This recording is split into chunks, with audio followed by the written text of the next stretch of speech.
अस्सलामुअलैकुम व्यूअर्स, कैसे हैं आप सब। उम्मीद करता हूँ खैरियत से होंगे। व्यूअर्स, अगर आप हमारे चैनल पे न्यू हैं तो इसको लाइक, शेयर और सब्सक्राइब ज़रूर कीजिए ताकि हमारी हर आने वाली नई वीडियो आप तक पहुँच सके। व्यूअर्स, आज का जो टॉपिक है हमारा वो खांसी के बारे में है। खुश्क खांसी और बलगम वाली खांसी में आपको कौन सा सिरप लेना चाहिए। तो चलते हैं व्यूअर्स सिरप की जानिब कि कौन सा सिरप जो है मुफीद है खांसी के लिए।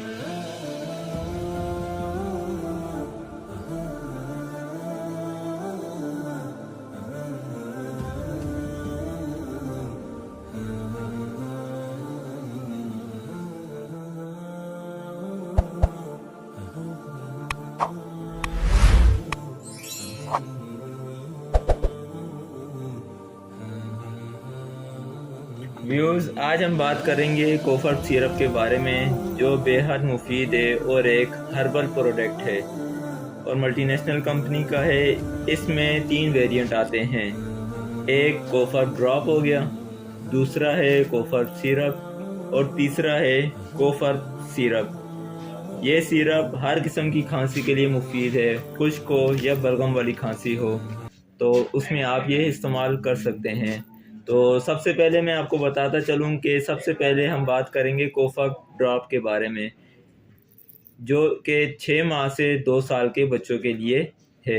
अगर आपके बच्चे को खुश्क खांसी है या बलगम वाली खांसी है या सीने में जकड़न है या सांस लेने में दुश्वारी हो रही है तो कोफर ड्रॉप बहुत ही अच्छे ड्रॉप हैं आपके बच्चे के लिए।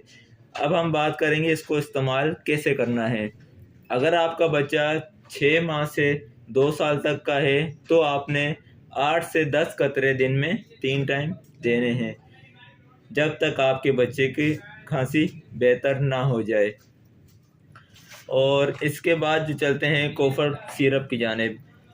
व्यूअर्स, अब हम बात करेंगे कोफर सिरप के बारे में। अगर आपका बच्चा 2 साल से 6 साल के दरमियान है तो आपने कोफर सिरप का 1 चम्मच दिन में 3 टाइम देना है और जब तक बच्चे की खांसी बेहतर ना हो जाए आप इसी तरह अपने बच्चे को सिरप पिलाते रहें, इंशाल्लाह फ़ाका होगा।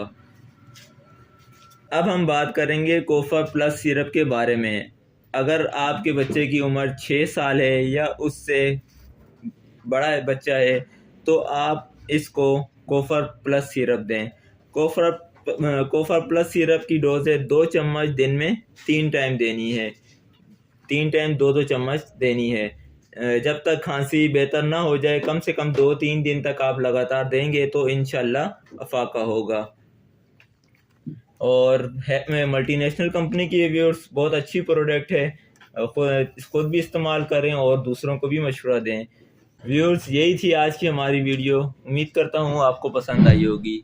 अगर पसंद आई है तो लाइक, शेयर और सब्सक्राइब ज़रूर कीजिएगा। इजाज़त दीजिए। अल्लाह हाफिज़।